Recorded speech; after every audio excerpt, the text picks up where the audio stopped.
नमस्कार विद्यार्थी मित्रांनो, आज आपण इयत्ता 7वी विज्ञान यामधील 14वे प्रकरण एलिमेंट्स, कंपाऊंड आणि मिक्सचर याचा अभ्यास करणार आहोत। विद्यार्थी मित्रांनो, मी नंदिनी मुथा श्री तिलोक जैन विद्यालयामधून आपल्या या ई कंटेंटच्या क्लासमध्ये 7वीच्या क्लासमध्ये सर्वांचं मनापासून स्वागत करते।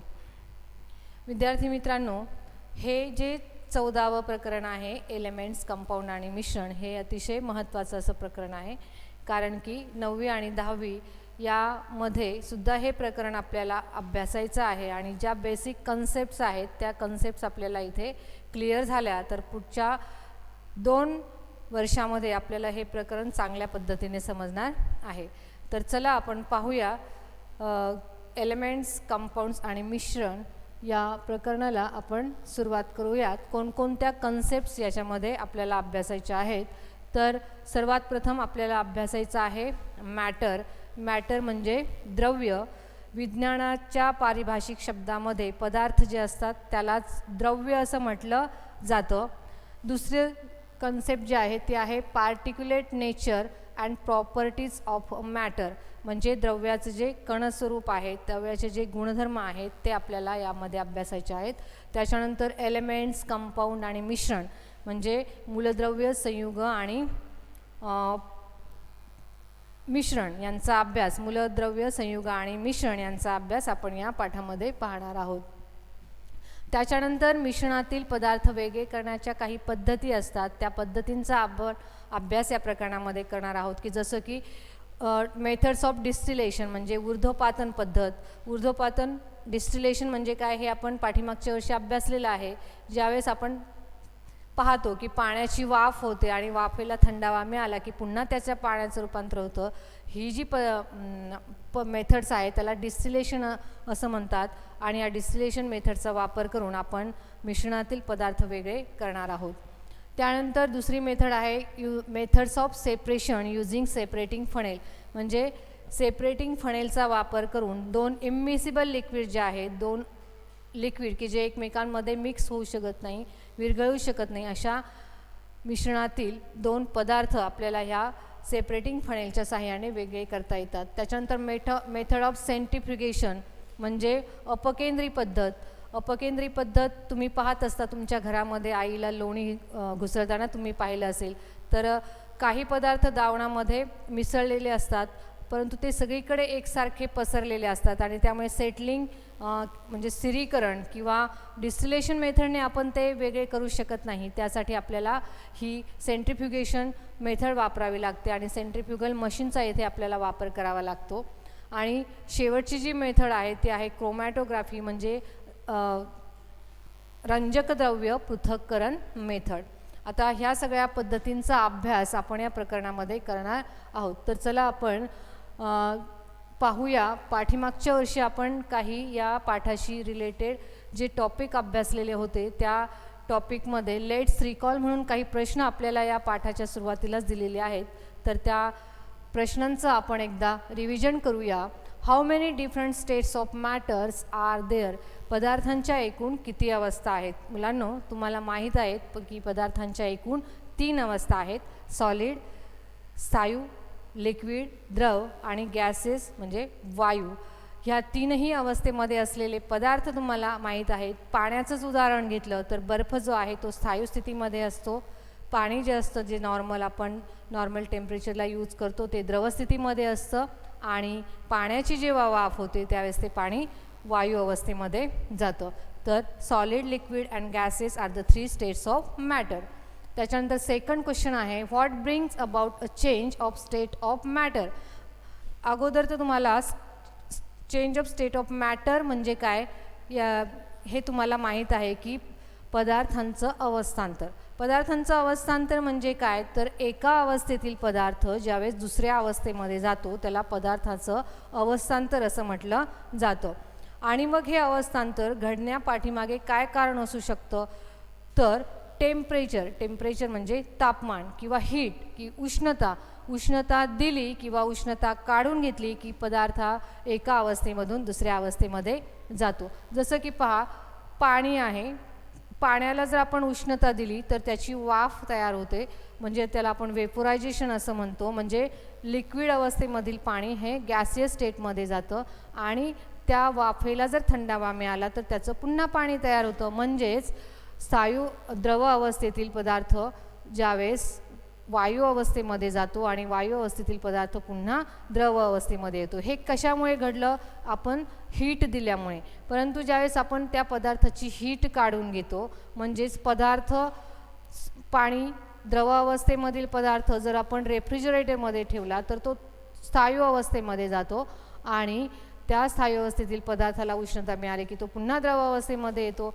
आणि पाण्याच्या वाफेला जर आपण थंड केलं, म्हणजे त्याची सुद्धा उष्णता आपण कमी केली किंवा काढून घेतली, तर तो पदार्थ पुन्हा लिक्विड स्टेटमध्ये येतो. म्हणजेच when heat is given or heat is taken out, the change of state of matter happens. The third question is, what are the properties of matter? Matter म्हणजे द्रव्याचे गुणधर्म कोणते आहेत हे आपण पाठीमागच्या वर्षी अभ्यासलेले आहेत. एक रिव्हिजन करूया थोडक्यामध्ये. इथे पहा, प्रॉपर्टीज ऑफ मॅटर. ब्रिटलनेस म्हणजे ठिसूळपणा. त्याच्यानंतर हार्डनेस म्हणजे कठीणपणा. पहा, खडू खाली टाकला किंवा कोळसा खाली टाकला तर काय होतं? त्याचे तुकडे होतात. बरोबर, काच आपल्या हातामधून पडली की त्याचे तुकडे होतात. म्हणजेच एखादा पदार्थ आपला धक्का लागला, पडला की त्याचे बारीक बारीक तुकडे तयार होतात. हा जो गुणधर्म आहे पदार्थाचा त्याला ब्रिटलनेस असं म्हटलं जातं. त्याच्यानंतर हार्डनेस म्हणजे कठीणपणा म्हटलं की आपल्या डोळ्यासमोर येतो लोखंडी वस्तू कशा असतात? कठीण असतात. त्याच्यानंतर डेन्सिटी म्हणजे घनता. जास्त घनतेचा पदार्थ, कमी घनतेचा पदार्थ असं तुम्ही ऐकलेलं आहे. ज्या पदार्थाची घनता कमी असते तो पदार्थ काय होत असतो? जास्त घनतेच्या पदार्थावरती तरंगत असतो. जसं की रॉकेल जे असतं ते पाण्यावरती तरंगतं, म्हणजे पाण्याची घनता जास्त आहे आणि रॉकेलची घनता कमी आहे.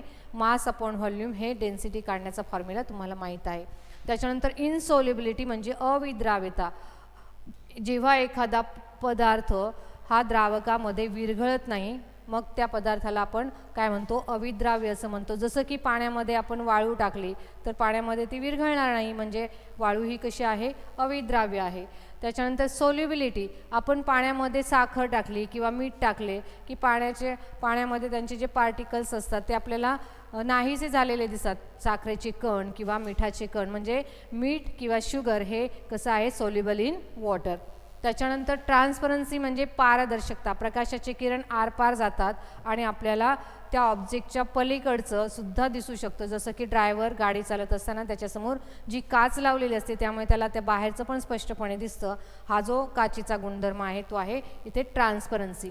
त्याच्यानंतर एक गुणधर्म आहे प्लास्टिसिटी म्हणजे स्थितिस्थापकता. आपल्याला हवा तो आकार त्या पदार्थाला देता येतो. तुम्ही मातीची विविध वस्तू किंवा विविध भांडी किंवा विविध वेगवेगळ्या प्रकारचे फ्रूट्स लहानपणी बनवले असतील, बरोबर ना?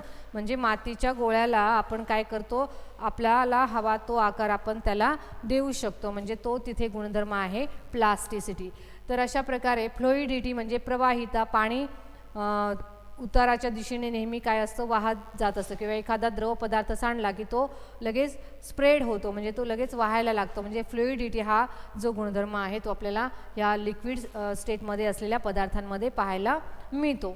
आता ह्या झाल्या सगळ्या पदार्थांच्या अवस्था.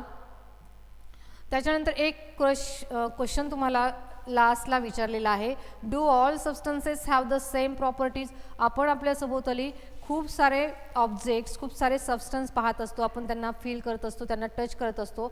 मग हे सगळे जे सबस्टन्स आहेत त्यांचे जे प्रॉपर्टीज आहेत त्या सगळ्या सारख्याच आहेत का? तर नाही. लोखंडामध्ये जो हार्डनेस आहे तो कापसामध्ये आपल्याला दिसेल का? तर नाही. म्हणजेच वेगवेगळे जे ऑब्जेक्ट असतात ते वेगवेगळ्या मॅटरपासून बनलेले असतात आणि वेगवेगळ्या मॅटरच्या ज्या प्रॉपर्टीज असतात त्या वेगवेगळ्या असतात. त्यामुळे all the substances have not the same properties. आता आपण पाहूया या प्रकरणाला सुरुवात करताना आपल्याला सुरुवातीलाच एक डेफिनेशन दिलेली आहे. पहा, मॅटर म्हणजे पदार्थ. पदार्थ याला सबस्टन्स असं म्हटलं जातं आणि विज्ञानाच्या पारिभाषिक परिभाषेमध्ये वैज्ञानिक परिभाषेमध्ये सबस्टन्सलाच म्हणजे पदार्थालाच द्रव्य असं म्हटलं जातं. म्हणजे आपल्या सभोवताली हे जे काही ऑब्जेक्ट असतात हे कशापासून बनलेले असतात, वस्तू ज्या असतात त्या द्रव्यापासून बनलेल्या असतात. We say that an object is made of a certain substance, म्हणजे विशिष्ट अशा त्या पदार्थापासून बनलेल्या असतात, म्हणून त्यांना सबस्टन्स असं म्हटलं जातं. अ certain substance, that substances is called a matter. म्हणजेच आपल्या सभोवताली ज्या ऑब्जेक्ट्स असतात त्या ऑब्जेक्ट्स कशापासून बनलेले असतात, मॅटरपासून बनलेले असतात आणि मॅटरला सबस्टन्स असं म्हटलं जातं. आपण आपल्या सभोवताली खूप वस्तू पाहतो, जसं की हा टेबल लाकडापासून बनलेला आहे, मग लाकूड हे काय आहे, त्यामधील मॅटर आहे. त्याच्यानंतर आपण खुर्च्या पाहतो, लोखंडापासून बनलेल्या असतात, प्लास्टिकपासून बनलेल्या असतात, मग लाकूड किंवा प्लास्टिक हे झालं त्या पदार्थामधील मॅटर किंवा ते पदार्थ त्या सबस्टन्सपासून बनलेले आहेत असं आपण म्हणू शकतो. आता आपण पाहणार आहोत the particulate nature and the properties of matter. म्हणजे काय तर द्रव्य जे आहेत ते द्रव्याचं जे कणस्वरूप आणि त्यांचे गुणधर्म आपण आता इथे अभ्यासणार आहोत. The matter may be in the solid, liquid or gaseous states, but their properties are due to the matter by which they are made. म्हणजे मॅटर जो आहे, द्रव्य जे आहे ते तीनही अवस्थेमध्ये आपल्याला आढळतो, परंतु त्या द्रव्याला जे गुणधर्म प्राप्त झालेले असतात ते तो पदार्थ ज्या द्रव्यापासून बनलेले असतात त्या पदार्थांच्या गुणधर्मामुळे त्याला ते प्राप्त झालेले असतात. उदाहरणार्थ पहा, आपल्याला पुस्तकामध्ये 3 प्रश्न विचारलेले आहेत. जर तुम्ही खडूचे तुकडे करत राहिला तर काय होईल, किंवा तुम्ही शाईचा जो ड्रॉप आहे, इंकचा जो ड्रॉप आहे तो जर तुम्ही रुमालाने पुसला तर काय होईल, किंवा तुम्ही एखाद्या परफ्यूमची बॉटल जर ओपन केली तर काय होईल. या 3ही प्रश्न आपल्याला इथे विचारलेले आहेत. तर व्हॉट विल हॅपन मध्ये तर काय होईल, ज्यावेळेस आपण चॉकचे बारीक बारीक बारीक तुकडे करत गेलो तर अशी एक अवस्था येईल की त्यावेळेस त्या चॉकचे पावडर तयार होईल, आणि मग त्या पावडरचा खडूचा एक कण घेतला आणि तो पूर्ण चॉक घेतला तर त्या खडूच्या कणाचे गुणधर्म आणि त्या चॉकचे गुणधर्म हे वेगळे असणार आहेत का, तर नाही, ते एकसारखेच असणार आहे. म्हणजे तो चॉक जो आहे कशापासून बनलेला असतो चॉक, तर तो बनलेला असतो कॅल्शियम कार्बोनेटपासून. म्हणजे त्या खडूचे गुणधर्म आणि त्या बारीक कणाचे गुणधर्म हे कसे असतात, नेहमी सारखेच असतात. आणि शेवटी तो बारीक कण ज्याला आपण ॲटम असं म्हणतो, त्या ॲटम म्हणजे मूलद्रव्यांचा लहानात लहान कण की ज्याचं आपण पुढे विभाजन करू शकत नाही. आता त्याच्यामध्ये खडूचा जो रंग आहे किंवा शाईमधील जे पिगमेंट्स आहेत की ज्या शाईमध्ये ते विरघळलेले आहेत, त्यामुळे त्या शाईला जो रंग प्राप्त झालेला आहे, मग तो खडूचा रंग किंवा त्या शाईचा रंग, किंवा ज्यावेळेस आपण परफ्यूमची बॉटल ओपन करतो त्यावेळेस पसरलेला सुगंध, हे जे काही गुणधर्म आहेत ते कशामुळे त्यांना प्राप्त झालेले आहेत, तर ते पदार्थ ज्या द्रव्यापासून बनलेले आहेत त्या द्रव्याच्या गुणधर्मावरून त्या पदार्थांना ते मिळालेले आहेत. आणि शेवटी असं म्हटलेले देअर विच रिमेन्स अनचेंज, म्हणजे खडूचा बारीक कण आणि खडू यांचे गुणधर्म कसे असतात, सेम असतात, सारखे असतात. ते आपल्याला ते न बदलणारे असतात किंवा ते न अपरिवर्तित होणारे असतात. त्याच्यानंतर आपल्याला द्रव्याच्या प्रॉपर्टीज माहीत आहे. 6वी मध्ये आपण शिकलेलो आहोत की properties of matter occupy space, matter has a mass and volume. म्हणजे काय तर द्रव्य जागा व्यापते आणि द्रव्याला वस्तुमान असतं. आपल्या सभोवताली आपण खूप वस्तू पाहत असतो. प्रत्येक वस्तूला काय असतं, स्वतःचं एक असं वजन असतं. म्हणजे प्रत्येक पदार्थाला वजन असतं. एक छोटासा एक्सपेरिमेंट ॲक्टिव्हिटी आपल्या बुकमध्ये दिलेली आहे की एक पॅन घ्या, तराजू काटा घ्या की ज्याला 2 पॅन असतील. त्या पॅनमध्ये एका तराजूमध्ये जास्त मोठ्या आकाराचा दगड ठेवा आणि दुसऱ्या तराजूमध्ये छोट्या आकाराचा ठेवा. व्हॉट विल हॅपन की ज्या तराजूमध्ये जो मोठा दगड आहे तो तराजू काय होईल, खाली जाईल. म्हणजेच द्रव्याला वस्तुमान असतं असं आपण म्हणू शकतो. त्याच्यानंतर द्रव्य जागा व्यापते, म्हणजे मी आता इथे उभी आहे, माझ्या सभोवतालची स्पेस मी काय केलेली आहे, ऑक्युपाय केलेली आहे. मग कुठलाही पदार्थ घ्या, तो काय करत असतो, त्याची जागा घेत असतो. एक छोटीशी ॲक्टिव्हिटी पुस्तकामध्ये दिलेली आहे. एक पाण्याचा ग्लास घ्या, पूर्ण काठोकाठ भरा आणि त्याच्यानंतर एक छोटासा स्टोन काय करा, त्याच्यामध्ये ड्रॉप करा. काय होईल, जेवढ्या आकाराचा तो दगड आहे, म्हणजे त्या दगडाचं व्हॉल्यूम जेवढं आहे तेवढं पाणी काय होईल, ग्लासमधून बाहेर पडेल. म्हणजेच आपण याच्यावरून असं सांगू शकतो की matter occupies space. Objects acquire properties from the matter from which they are made of. म्हणजे पदार्थ ज्या द्रव्याने बनलेले असतात त्या द्रव्याच्या गुणधर्मामुळे त्या ऑब्जेक्टला ते गुणधर्म प्राप्त झालेले असतात. हे आपण आत्ताच पाहिलं. त्याच्यानंतर आपण पाहणार आहोत सबस्टन्स. आता सबस्टन्स म्हणजे पदार्थ, हे तुम्हाला माहिती आहे, आपण आपल्या सभोवताली खूप पदार्थ पाहत असतो, परंतु काही पदार्थ हे नेचरमध्ये फ्री स्टेटमध्ये आणि प्युअर फॉर्ममध्ये आढळतात आणि त्यांच्यामधील जो घटक असतो ते एकाच घटकापासून ते बनलेले असतात. Means they are made up of only one constituents. This matter is called a substance. मग आता खूप पदार्थ आपल्या सभोवताली असतात. some objects are made from one matter and some are made of many matters. मग आता असे कोणकोणते पदार्थ आहे की ते खूप पदार्थापासून बनलेले आहेत, तर आपण सांगू शकतो की मातीमध्ये अनेक घटक असतात, मिनरल्स असतात, वेगवेगळ्या खनिजांची इरोजन झालेलं असतं आणि त्यामुळे माती तयार झालेली असते. त्याच्यानंतर त्याच्यामध्ये ह्युमस असतं, मायक्रो ऑर्गॅनिझम्स असतात, बॅक्टेरिया असतात. अशा वेगवेगळ्या घटकांनी ती माती तयार झालेली असते.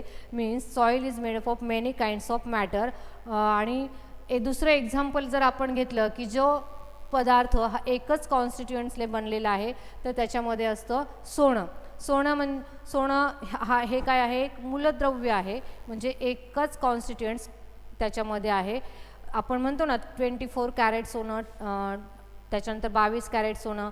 तर सोनं हे अतिशय मऊ आणि लवचिक असं असतं आणि त्यामुळे आपण दागिने बनवताना जर प्युअर सोन्याचे बनवले तर ते काय होऊ शकतात, ते लवचिक होऊ शकतात, ते ड्युरेबल होणार नाहीत, ते टिकणार नाहीत. त्यामुळे वेगळा धातू त्याच्यामध्ये मिक्स करून सोन्याला हार्डनेस दिला जातो. म्हणजे 24 कॅरेट सोनं हे काय आहे, शुद्ध सोनं आहे असं आपण म्हणतो आणि ते एकाच घटकांपासून बनलेलं असतं. त्याच्यानंतर कॅल्शियम कार्बोनेट, त्याच्यानंतर वॉटर, त्याच्यानंतर ग्रॅफाईट, हे आहे ग्रॅफाईट हिरा, हा सुद्धा एकाच घटकापासून बनलेला असतो. पाणी तुम्ही जगामध्ये कुठेही जा, हायड्रोजन आणि ऑक्सिजनच्या कॉम्बिनेशनमधून ते तयार झालेलं असतं, म्हणून पाणीसुद्धा एकाच पदार्थापासून बनलेलं असतं. आणि ही आहे चुनखडी. तर अशा प्रकारे ज्या पदार्थाचे कॉन्स्टिट्युएंट्स हे एकाच घटकांनी बनलेले असतात त्यांना काय म्हटलं जातं, सबस्टन्स असं म्हटलं जातं.